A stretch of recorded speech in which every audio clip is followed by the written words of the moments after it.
On this episode of Locked On Lightning, we're previewing tomorrow night's game against the Washington Capitals. We talk about predictions, line combos. We break it all down, all that and more. But first, You're Locked On Lightning, your daily podcast on the Tampa Bay Lightning. Part of the Locked On Podcast Network, your team every day.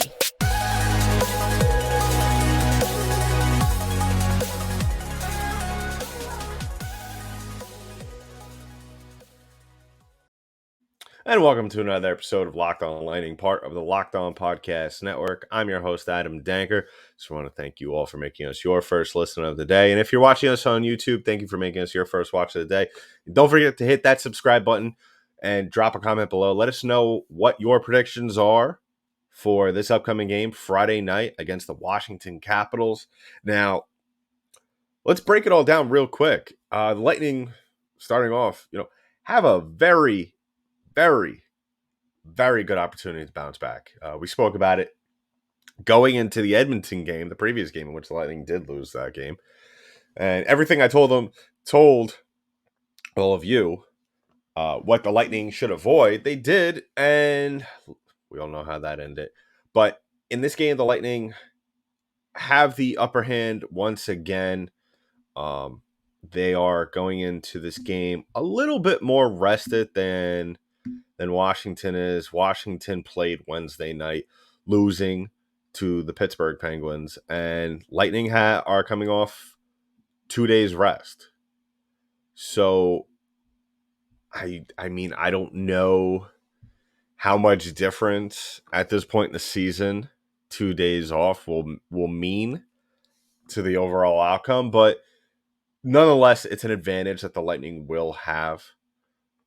They've had a couple of days to kind of figure out what they need to do. Washington, on the other hand, is coming off a loss against Pittsburgh, and mind you, Pittsburgh is starting to really fall in the standings now. So, Lightning losing against a team that is, I believe, they're fourth in the division, in the Pacific Division, as opposed to Washington losing to a team that is seventh in their respective division.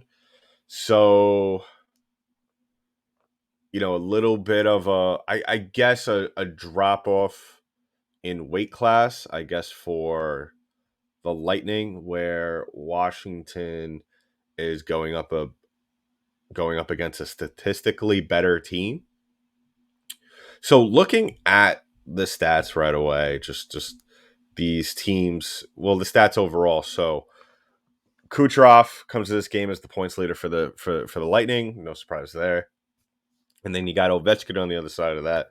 No surprise there, with 5 points, which is, and this is the last 5 games we're going off. So, Kuch, 4 games, 4 goals in the last 5. Ovechkin, just equally as hot, 3 goals in his last 5. And then, Braden Point, 7 assists, an assist machine out there over his last 5 games. So, and I spoke about it in the last episode and the episode prior that Tampa, even though they lost that game against Edmonton, there was some positives that you could have taken home from there. Obviously, the big glaring elephant in the room issue for Tampa is their special teams now. They are 16th in the league. That's 22% on the power play, whereas Washington is top 10, 25 on the penalty kill. Tampa is 15th in the league, 78. Round that up, I guess, to 79 if you'd like. And on the other side, Washington, 82%, top 10. So Tampa struggling on special teams, 0 for 5 the other night.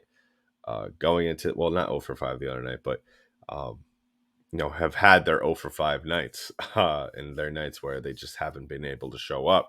But the thing is that Tampa, a team that is struggling now, mid 15, top 15 is, or the 15 mark on the list is not something to gloat about out of 32 teams by any stretch of the imagination.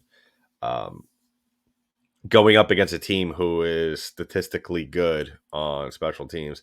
Tampa, like I said, and I always stress when we talk about recaps or previews the games, especially previews, is that really what their Achilles heel is, other than special teams, and I feel like these two are forever intertwined. Is getting off on the right foot, starting games, especially at home, taking control of those games, uh, not allowing the other team to get going. And it's just, Tampa has gotten into this mode over the last couple of years or so where they are a reactionary hockey team. We don't really see them go out there and grab the game by the throat and allow the other team to feel uncomfortable. It's not only until midway or actually at the end of the second period heading into the third, which we all know that Tampa going into new periods, at the start of new periods, they're a very slow starting team, and that's what's frustrating is that we usually see them kind of get life at the end of the second period, and that's when they really kind of start to figure out the flow of the game, and then that's the last like 10 to 5 minutes of the second period. Start all over in the third, start to figure it out again, boom, and then you're rolling, and then at that point though, it could be too late, and regardless of how you feel about Washington, um, what kind of team they are this year, and they are sitting at the sixth spot in the division, in the Metropolitan Division, which is a very, very competitive division. They have 14 points on the year, where Tampa has 15. So these two teams really, as much as I want to say Tampa Bay on paper has a good team, Washington is one of those teams, and I spoke about it previously, I think on the actual last episode, that it doesn't take much for them to get going. I mean, they have a very simple game plan, and that is give the puck to Alexander Ovechkin. And it's pretty much the same game plan that Tampa rolls out there with Stamkos, which is fine, except Steven Stamkos isn't Alexander Ovechkin, or hasn't had the career Alexander Ovechkin has had. And so Tampa needs to go out there, not allow Washington to really execute their game plan. They need to go out there and really, especially at home, um, take advantage of Washington sort of being somewhat a little bit sluggish, as opposed to Tampa being a little bit more rested. Um, you got to catch them quick. You got to go out there and hit them in the jaw real quick, and hopefully the Lightning could do that, and get the first points of the game, not allow any points early on, especially the initial points on special teams. Limit the power play opportunities. It's nothing that we haven't said on this show before. So we'll see. We'll break down the lines as well. Who has the edge, and then we'll finally look at the goaltenders. So we'll check that out in the second segment, and as well to wrap up the show. But first, I want to talk about this episode's sponsor, and that is BetOnline.net. Now, BetOnline.net is your number one source for the sports betting info, stats, news, and analysis. Get the latest odds and trends for every professional and amateur league out there, from football to basketball to soccer and esports. We've got it all at betonline.net. And if you love sports podcasts, well, you can find those at betonline.net as well. They're always the fastest and easiest way to get your sports betting fix. Head to the website today or use your mobile device to learn more. BetOnline, where the game starts. So once again, just want to thank everybody for making us your first listen of the day. And if you're watching on YouTube, make sure to like and subscribe to the pod. Give us a thumbs up. Drop a comment below. Let us know what your predictions are for this game. And if you're listening to us on an audio platform, follow, subscribe, give us a 5-star review. It really helps the show down the long run. And if you're watching us on YouTube, you can follow us on our social media pages at LO_Lightning on Twitter. All that stuff is on the ticker below. And if you're listening on an audio platform, LO_Lightning on Twitter, as well as Locked_Lightning on Instagram. You could give me a follow on my Twitter page at DankyDank, DENKYD8NK. Uh, really hope all of you could start following the, more and more. Spread the word about our YouTube channel. We're going to start dropping more content, whether it be short videos and stuff like that. So keep an eye out for that as the season progresses. So looking at these lines now, if you want to follow along, we are on Daily Face-Off right now for Washington.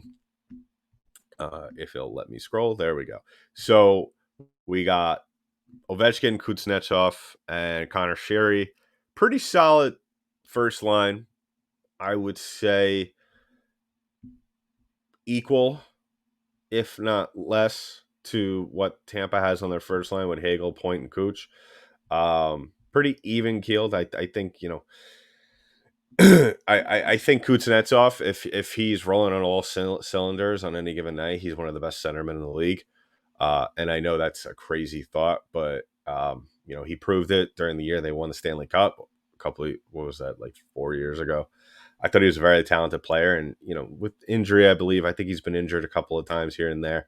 And we all know with seeing what Braden Point, Steven Stamkos, Kucherov, and numerous other players here in the Lightning, it can be frustrating and it could be detrimental to a player really trying to get things going, especially in the start of the season, or if they get injured and they're out for a better part of the season, it could be a detriment to the team because then you still have one of your top players still trying to figure it out.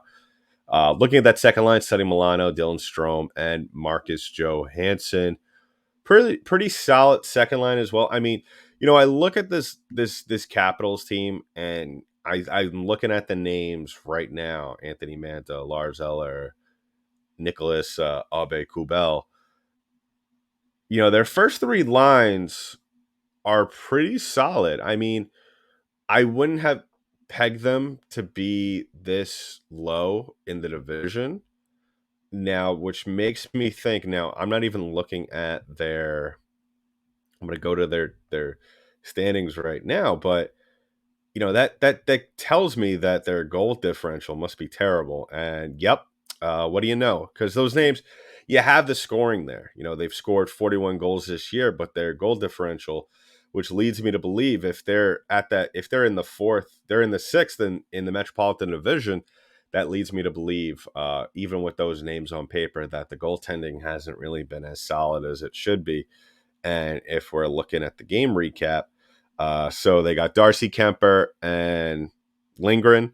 And really, Darcy Kemper, we all know him from last year. So it's Darcy Kemper and Charlie Lindgren. We know Darcy Kemper, of course, from the Stanley Cup final. Darcy Kemper is 4-6-1 with a 2.47 goals against average, with a 916 save percentage and one shutout. And then you got Charlie Lindgren with a 2-1-1 record, 2-1-1 record, with a 3.28 goals against average and a 907 save percentage. So, the numbers really don't translate into bad goaltending, which is surprising. I mean, you look at this team. I'm curious as to what the issue is here with Washington. I mean, we can't just sit back when we're trying to figure out what can Tampa exploit. I'm not looking at the team stats at all right now, but just looking at their roster, and then you look at what their goals forced versus their goals against, and then their last 10, they're 4-4-2. And if you go to the schedule, okay, so they've played Pittsburgh, they played Edmonton, Arizona, Detroit, and Vegas. So, I mean, we've spoken on this show that, yes, Detroit is a very good team this year. There's no doubt about that. They were going to be a very good team. This was going to be the year where you were going to see guys really start to take that next step for Detroit. And so, no surprise there that they dropped one against Detroit. And then they also lost one to Vegas in a shootout, in OT, which, any game with Vegas, in my opinion, could go either way. And then losing Arizona, that's a bad loss. That's a game where you got to win that. I don't care. Unless you're a bottom feeding team and you're playing Arizona. Arizona's the worst team in the league, other than Vancouver, in my opinion. So losing to a team like that, that's brutal. That's a bad loss. That's a loss that's going to leave a bad taste in your mouth for a couple of days. So yeah, very very interesting how this team has started off. Kind of just want to look back on October because this has piqued my interest because what kind of team are the Lightning going to be getting tomorrow night at Amalie? Because looking at that schedule to start November, you know other than Arizona, you could see where those games kind of got away from them. And they were tight games. It wasn't like they were blowouts. And then you backtrack to October. They lost on Halloween against Carolina in a shootout. Okay, Carolina's a good team. You beat Washington. I mean, you beat Nashville. Makes sense. Checks out. Washington, Nashville's not exactly a good team this year. Dallas, you get blanked. Dallas is a good team. They're first in the division right now. You beat the Devils, who are who are the second best team in the league. So it to me, and they previously beat before that previous week they beat Vancouver and Ottawa, and no, they lose to Ottawa, and then they beat the Kings. So this seems to me as a team that's still trying to figure it out. The other night, that other night against Edmonton, when those two teams played, I caught a little bit of that game. My opinion with that was just superstar versus superstar. That wasn't really team against team. That kind of morphed into a game. And regardless, anytime you beat Edmonton with Connor McDavid, that's a good win. That's a very good win. That's a win that really could help your team going into the next game. Um, but I would kind of just throw that one to the wayside because that's a game that kind of seemed to me that was just Ovi and McDavid just going up against each other, just saying, anything you could do, I could do better. And so I don't really take much stock in those games because I feel like that eventually turns into somewhat of an NBA style game, somewhat of a, what we see in the All Star game. Um, but yeah, from what I have seen from these results from these games, and it seems to me that Washington is going to play it close. They have the goaltending; the numbers prove it. Um, and they're gonna rely on Ovechkin to kind of dictate the offense. We saw, I believe it was an Edmonton game. Ovechkin made a great pass, probably one of the assist of the year uh, thus far to Kuznetsov on a goal between the legs behind him to Kuznetsov for the goal. So, um, like I said, they have the team, they have the personnel. The stats are there. Everything is pointing in the right direction for Washington. But it seems to me though, right now, that they kind of have the same issue that Tampa has, and that is just kind of carrying over good performances into the next game. And so we're gonna kind of see similar performances. I think though, as I always say, a majority of the time, whenever Tampa plays a team that is sort of in their weight class, I think it's going to come down to two things. It's going to come down to how Tampa could cut down on taking bad penalties, uh, how they could execute, and these two things go hand in hand. How these this is so I guess this is 1A and 1B. Um, can they cut down on the penalties? And B, can they execute on the power play? And two, what are we going to see? What kind of night are we getting out of this team in front of Andre Vasilevsky? Because I think that's what it all boils down to. And sometimes, I'm not going to make excuses for Vazzy all the time. I think there are times where he goes out there and he just doesn't play well. He lets up easy goals. I believe it was the Carolina game. Game time, the goal that sent the game into overtime. He let that goal up in the I think it was the last 10, 15 minutes. Well, I guess the third period. In the third period, and should have saved it, let his team down in that moment. But overall, Vazzy doesn't really do things like that. So really, what it comes down to is, can his team hold up the fort in front of him and allow him to get into a groove and not let him get peppered with shots? Because if you look at these games, some of the games in which Tampa has lost or just even played, Vazzy's had to face a ton of shots.